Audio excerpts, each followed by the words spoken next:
Bonsoir à tous. Voilà, donc après le succès absolument phénoménal de ma vidéo d'hier, qui était donc dédiée aux petites incongruités de la géographie européenne, en tout cas de certains de ses membres, de certains de ses pays, j'ai décidé d'élargir un petit peu mon point de vue à d'autres continents, des continents qui ne sont donc pas présents sur ma fameuse carte, ma désormais fameuse carte. Euh, donc j'ai décidé de me lancer dans une véritable série, une saga, hein, plusieurs épisodes euh, à propos d'autres pays à la géographie, on va dire, sinon rigolote, disons iconoclaste. Voilà, vous voyez, donc ça c'est vraiment un mot que vous n'entendrez pas chez les influenceuses comme incongruité que j'ai dit tout à l'heure. Ce qui ne veut pas dire que voilà, ça me met... bref, peu importe. Voilà, donc aujourd'hui je vais traiter d'un autre pays qui m'a toujours étonné, en tout cas dont l'existence euh, ne me choque pas, parce que surtout en m'intéressant à son histoire aujourd'hui, on peut dire que son existence est tout à fait... D'ailleurs, c'est pas ce que j'ai voulu dire hier à propos de certains pays ou certains territoires. Je ne dis pas que leur existence n'est pas légitime, puisque leur histoire en général les légitimise. C'est juste que quand on regarde la carte, on se demande si c'est pas un enfant qui a éparpillé les pièces d'un puzzle sans réfléchir. Bon, donc ce qui est intéressant finalement, c'est de savoir pourquoi et comment et qu'est-ce qui explique l'existence de ces pays ou de ces territoires improbables. Voilà. Donc là, aujourd'hui, je vais me lancer grâce à l'aide de services techniques absolument exceptionnels, puisque j'ai décidé de mettre Google Maps sur ma télévision. Vous voyez. Donc là, on voit une carte dont je vais vous parler dans un instant. Et donc des services techniques exceptionnels, hein. Il y a tout le service technique de l'ORTF associé à celui d'Equidia qui est venu m'aider dans cette tâche. Vraiment, c'est absolument remarquable. Et aujourd'hui, j'ai décidé de vous parler d'un pays. Quand je regarde la carte de l'Afrique, notamment l'Afrique de l'Ouest, ça m'a toujours étonné de voir ce pays qui est là. On se demande ce qui a pris à certains de poser ce pays ici, de dessiner des frontières à cet endroit. Et on va parler de son histoire, on va parler de pourquoi et comment ce pays se trouve là. Et il s'agit de la Gambie. Donc, je ne sais pas si vous connaissez. La Gambie, c'est donc le plus petit pays d'Afrique continentale. C'est un des plus denses aussi, en tout cas dans l'Afrique de l'Ouest. Et c'est un pays qui a deux caractéristiques étranges. C'est un pays qui est complètement imbriqué dans un autre pays, le Sénégal. Donc, je ne sais pas si vous voyez. Alors, aujourd'hui, je n'ai pas, enfin, je l'ai pris mon gratte d'eau, mais je me suis dit que ma souris, ce serait peut-être plus utile sur un écran. Donc, c'est mon ordinateur, hein, je précise. Donc, vous voyez, je ne sais pas si vous voyez bien. Vous avez le Sénégal ici, hein, la Guinée-Bissau, la Guinée, le Mali. Là, il y a un autre grand pays au nord, ça doit être la Mauritanie, je crois. Et donc, vous avez le Sénégal, là.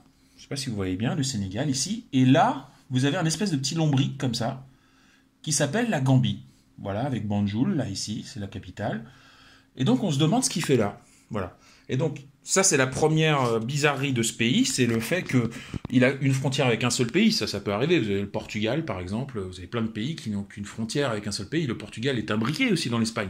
Mais bon, le Portugal, c'est le visage de la tête de l'Espagne, si vous voulez. C'est quand même pas pareil, c'est dans l'autre sens.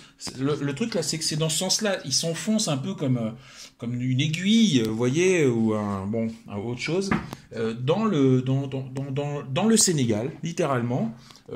D'ailleurs, ça pose des problèmes puisque cette partie, la partie sud du Sénégal, hein, qui s'appelle la Casamance, ici, vous voyez, ou pas, hein, je ne suis pas sûr que vous puissiez voir, est un peu écarté du reste du pays, du Sénégal. Ça pose parfois des problèmes entre les deux pays.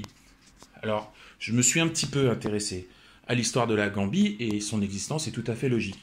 Ce qui s'est passé, c'est que comme à peu près tous les pays africains, alors d'abord, il faisait partie de l'Empire du Mali, comme à peu près tous les pays de cette zone, au XVe siècle, et avant, dans les siècles avant, l'Empire du Mali, c'était un empire très puissant au Moyen Âge, même si en Europe, on a l'impression qu'il n'y a pas eu d'histoire avant que les Européens arrivent, en Afrique comme en Amérique, etc. Et donc, à peu près à la même époque, les premiers Européens qui sont arrivés dans la région, ce sont les Portugais, grâce à l'action d'un roi qui est je pense, a choisi ce nom exprès. Ça s'appelle Henri le Navigateur. Je pense pas qu'il s'appelait comme ça, sinon ça serait une sacrée coïncidence. Et ce roi, il naviguait pas beaucoup, hein. Il envoyait des bateaux, mais il restait au Portugal. Il a envoyé des bateaux explorer la côte ouest de l'Afrique, ce qui était plus pratique pour le Portugal, parce que commencer par le sud-est, c'était compliqué. Donc ils ont descendu la côte, et ils sont arrivés à l'embouchure de ce fleuve. Vous voyez, un espèce, je vais agrandir la carte de la Gambie. Vous voyez, attention, exploit technique, vous allez voir, regardez. Oula là, parlez-en à vos amis, hein, si ça vous impressionne. Bon, voilà. Donc la Gambie, vous voyez, il y a un fleuve. Il y a l'embouchure d'un fleuve qui est très important. Et en fait, ce pays suit littéralement, à quelques dizaines de kilomètres près, le lit de ce fleuve qui s'appelle, figurez-vous, la Gambie. C'est-à-dire que le fleuve s'appelle la Gambie et ils ont fait un pays autour. Et il y a eu une réunion et ils se sont dit comment on va appeler ce pays? On va l'appeler comme le fleuve qui est là et qui prend à peu près toute la place dans le pays, à 20 ou 50 kilomètres près. Ça s'appelle la Gambie, avec le fleuve qui s'appelle la Gambie. Voilà. C'est un peu comme si on avait fait un pays qui s'appelait la Seine et qui suivait la Seine. Voilà. Donc vous voyez, il suit vraiment le lit. Hein. Vous voyez vraiment. Donc là, il y a l'embouchure, hop, comme ça. Là, hop, ça bifurque, et bah du coup, les frontières ont suivi. Hein, vous voyez, les frontières ont suivi, hop, ça rebifurque, du coup, les frontières ont rebifurqué. Enfin, vous voyez, c'est d'une créativité folle. Et donc, où en étais-je? Les Portugais sont arrivés à l'embouchure de ce fleuve. Ils se sont dit, c'est un endroit sympa pour faire du commerce avec les peuples locaux, les petits royaumes locaux, et puis avec le royaume du Mali. Et donc, ils ont commencé à installer des comptoirs à cet endroit-là. Évidemment, ils n'ont pas pu s'empêcher de faire de l'esclavage. Et du coup, ils se sont installés à cet endroit, parce que ce fleuve, il est très profond, et il permet donc aux bateaux d'aller loin dans les terres. Donc ça, c'est vachement utile pour aller chercher des esclaves dans les terres, et ensuite les emmener ailleurs. Vous voyez, c'est très important à l'époque, hein, parce que sinon, les pauvres pays européens, ils n'auraient pas pu survivre sans l'esclavage. Et notamment le Portugal. Donc, ce sont les Portugais qui sont arrivés en premier. Alors, j'ai pris quelques notes, hein, voilà, donc ils se sont installés en 1400 et quelques. Et ils se sont installés, à un moment, il y a même eu des Allemands qui se sont installés à l'embouchure de la Gambie. Il y a une île qui s'appelle l'île James, et ils se sont installés dessus pendant une dizaine d'années, ils se sont fait botter les fesses ensuite. Et les Anglais sont arrivés ensuite, parce que les Anglais ne sont jamais très loin quand on parle de colonialisme, surtout dans cette zone. Les Français aussi, hein, on va y venir. Et donc, les Anglais sont installés à cet endroit-là. Le siècle d'après, les Français, eux, sont arrivés au Sénégal. Et donc le Sénégal, donc le grand pays qui entoure la Gambie, littéralement, hein, était français. Ah, c'était pas un pays, c'était une possession française. Hein, les Français étaient là, quoi, voilà.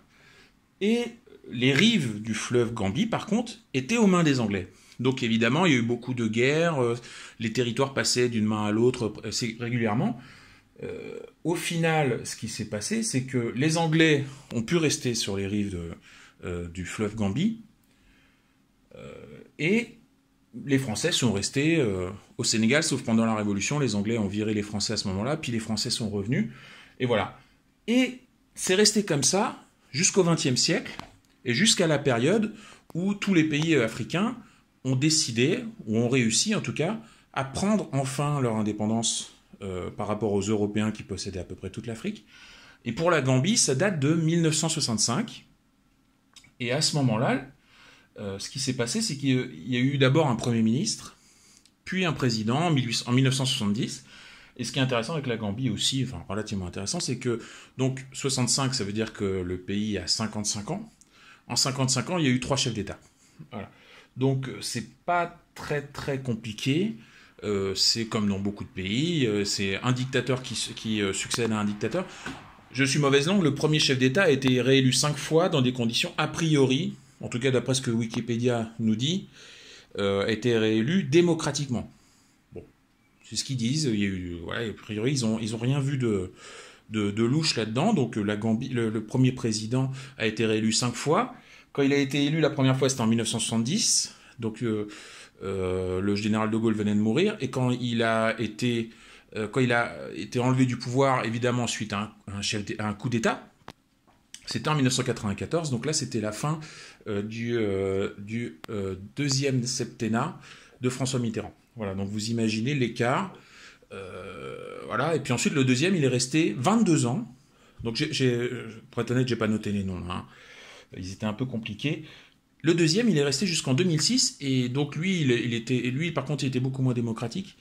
Et d'après Wikipédia, encore une fois, je cite mes sources, lui, il a été battu démocratiquement.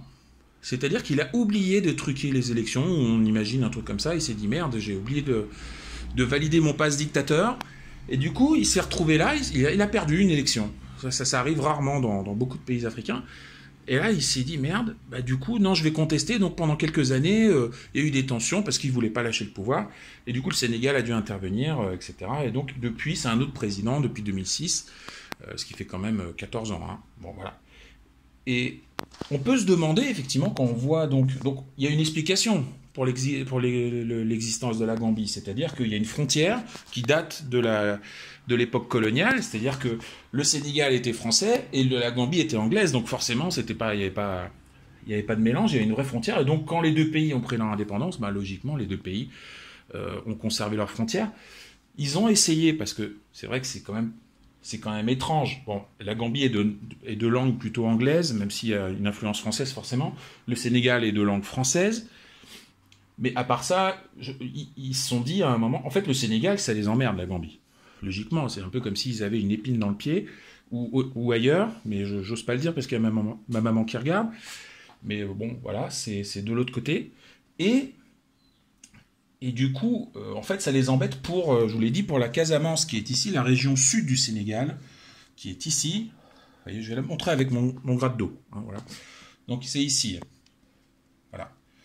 Ça, c'est la Casamance, c'est la région sud du Sénégal. Vous avez la Gambie, là, qui est sinueuse, comme ça, et le reste du Sénégal, qui est au nord. Et forcément, les Sénégalais, ça les emmerde un peu. Hein. C'est compliqué. C'est un peu comme, vous savez, mon ami croate qui voulait aller voir sa grand-mère au nord du pays et qui était obligé de passer par la Bosnie.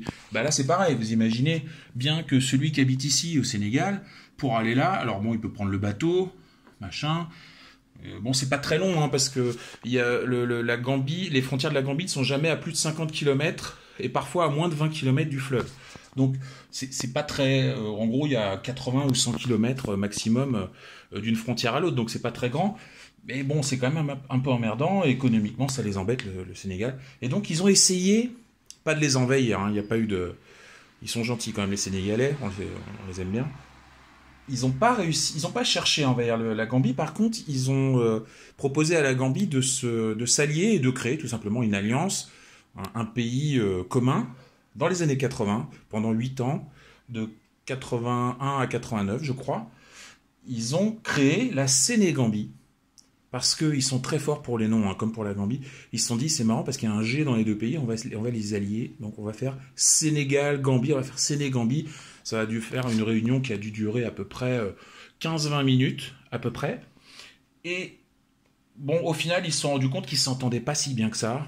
Ils n'avaient pas toujours des intérêts communs. Et du coup, ils ont arrêté ça. Et du coup, depuis, bah, voilà, ils existent en bonne existence, on va dire.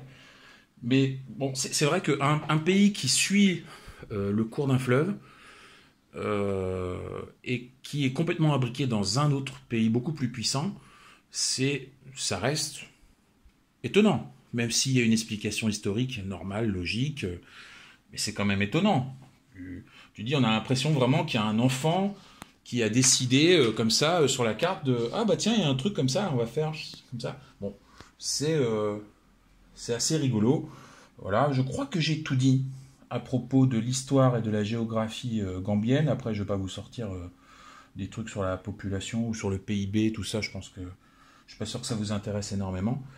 Mais voilà, donc c'était ma deuxième vidéo à propos de la géographie des pays rigolos.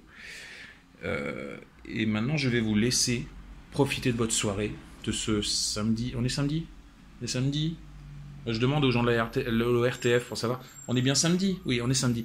Je vous remercie de votre attention et je vous donne rendez-vous pour une prochaine vidéo dès que j'aurai une idée pour la garnir avec. Je vous souhaite une bonne soirée.